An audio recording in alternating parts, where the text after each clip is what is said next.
Hello everyone, and welcome back to my channel. I am back with another Paint.net tutorial. Today I'm going to show you how to use the Vignette effect. So now this is very simple. I just googled for the purpose of this video forest picture. So this is, I believe, a painting. If you zoom in on it, it looks like a painting. So now all you need to do is go over to your top left and go to Effects. Click that. You're going to go down to Photo, wait for that to pop open, and then Vignette right here. And there you have it.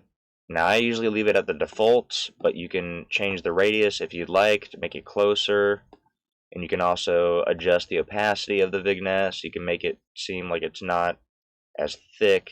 And for the purpose of this video, I'm just going to leave it at the default settings, just about. And that's it. So now you press OK, and you have successfully used Vignette on your photo.